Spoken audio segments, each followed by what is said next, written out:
was so nervous to be around me at first.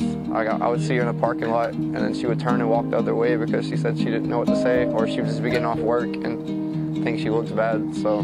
But after that, it was like every time I saw him, I would try to like run away. It would be super awkward because we would see each other like in the parking lot, and he would try to talk to me, and I would just turn blood red, just be like, nope, and just go straight back up to my room. I couldn't do it. I could not do it.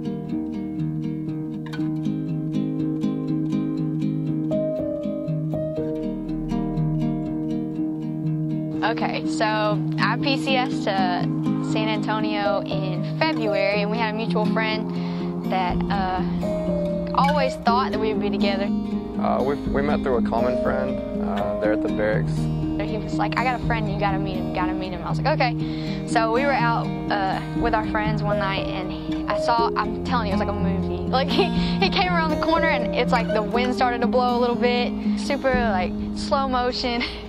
And I was like, oh, who is that guy? And I kind of turned around because I knew I was blushing. So I turned around, and then he started talking, and I couldn't help it. I turned around and said, where are you from? First heard our southern accent, and then I knew I had to introduce myself, I guess. It's hard to come across, especially even in Texas. And he was like, I'm from Alabama. And I was like, oh my God, yes, thank God. I was like, I'm from Georgia. I was like, what part of Alabama are you from? And he told me, and I was like, yeah, I don't know where that's at, but it's fine. And so that was the first initial meet. Her freckles is what stood out the most to me. My first impression was, I love the way that Jared carries himself. He's very confident, but it's not like he has to be the center of attention. Yeah, I knew I had to find out more about her. The first day, I paid for my own movie ticket.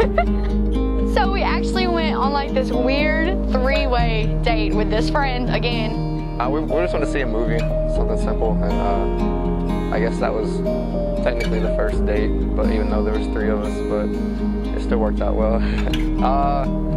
See, we originally planned to see a movie, but it was sold out or full, so we just had to improvise and watch I'm sure it was some girly drama that she talked me into, but it was pretty awkward. It was so funny because I felt like I was in 7th grade again. It was like the middle of the movie, and, you know, he kind of puts his hand on the handrest, and I'm like, all right, this guy is really trying to make a move right now.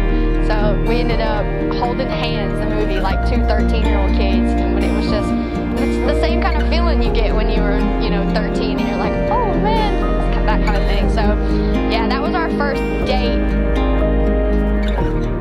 It was my friend, myself, and then her. And I would, you know, trying to slide my hand over, touch her hand, and then eventually she just grabbed my hand and put it in hers. It was actually once we got back at the barracks, because we lived in the same building. The way his room was, it was right around the corner. So I was walking, and he came around the corner, and it was just like another movie scene. We like locked eyes. And I remember kissing her, and then telling her that's all she gets for now. He just went right in for it. No, he wasn't scared. He didn't do anything, and then I was like, it was nice. I would say resilient. I've never seen anyone take on problems and things that get in the way and just keep moving forward and don't let it affect her day-to-day life and how she reacts to everything else. Humble.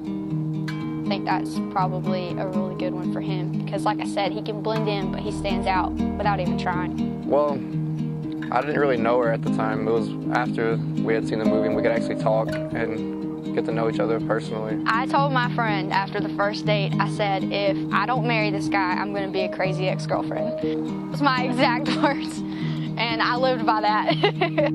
I took him to a Florida Georgia Line concert. So it was actually on the way back from the concert. It was super hot. It was like in June, so it was actually June 2nd. So we drove back from Austin with all the windows down, and but the music blasted, and we were both singing like old songs. And I remember like looking over, and I was like, okay, this is the kind of stuff that one day I want to tell my kids about. And so I was like, this is it. Like, if it's not it, I'm just gonna be so upset.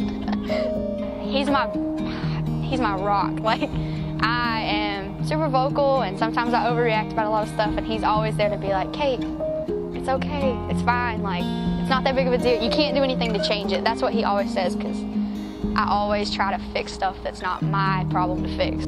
Her personality is, we're a lot alike in some ways, but she's a lot more outgoing and tends to talk more than I do, so it kind of balances out our relationship. So yeah, I would just say her personality, how uplifting she is.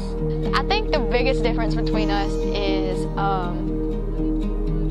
I guess, the way that we think about stuff. He's a realist, and I'm an optimist. So sometimes he's like, Kate, no, like don't, no. I'm like, Jared, you gotta always look at the bright side. He was like, no, this is what happened, and this is what it is, and that's it. The biggest difference, I guess, would be, she's not gonna like this, but our college football teams, you know, she's a big Georgia fan, I'm a big Alabama fan. This is pre-national championship, but hopefully we'll still be getting married after the game. No, I'm just kidding. We're definitely a house divided. So we went and looked at rings, and I kind of picked one out, kind of showed him what I liked and stuff like that. She helped with as far as the design and what to go for and whatnot, but she had no idea actually when I picked the ring up. So in her mind, I kept telling her that it was still at the jeweler that they had got the wrong size. That way she wouldn't be expecting the proposal. And then he had it planned for a while. He kept lying to me and told me he didn't have the ring, but he did. Me and her close friend, had been planning it for a while, but I never knew exactly where to do it. I actually had the ring in my backpack while we were at a Warped Tour concert, and I thought about doing it there, but I just never found the time, or I figured she'd be mad because no one would be there to take pictures or whatnot. So we went to the Riverwalk in San Antonio, and I was walking around. We walked around for probably a mile or two. I was trying to find the right spot, and then her friend mentioned going to the Tower of Americas, the Space Needle there. So we went up there, and then I called her while she was trying to take a video. I was taking a Snapchat video of the city, like the lights, and he goes, hey babe, and you can hear it in the video, it's terrible. I'm like, huh? Like the worst noise ever. I was like, huh? I was there waiting. She said yes. And like I remember what he said. That was the best part though. He was like, Kaitlin, will you spend the rest of your life with me? And I was like, yeah. She jumped into my arms, of course, and right after we just had a drink to celebrate. We kind of looked around at the tower, and then after that, of course, you know, it was on Snapchat, and I was calling my mom and sending pictures to my sister, FaceTiming my best friend, like, you're not gonna believe what happened, and they're like, oh, we knew it was gonna happen soon, and I was like, oh, I felt like everyone knew but me. She's definitely taught me how to be more patient.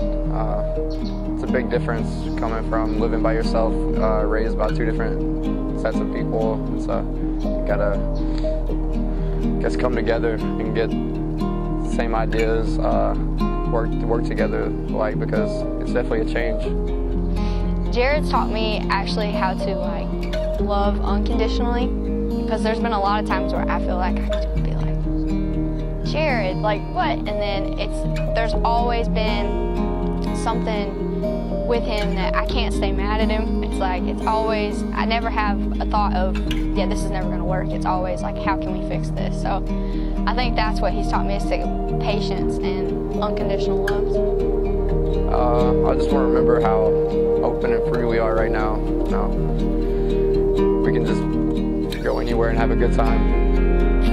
I hope that in 40 years I can look back at this and be like, we grew together. That's what I want to see from us, is that we're still so young. We talk about that all the time, that we have so much growing to do, but it's like everywhere I lack, he has a lot of it, vice versa. So I'm hoping that I remember that all the little fights weren't worth it, that we just grow together, that kind of thing. Have a pretty family.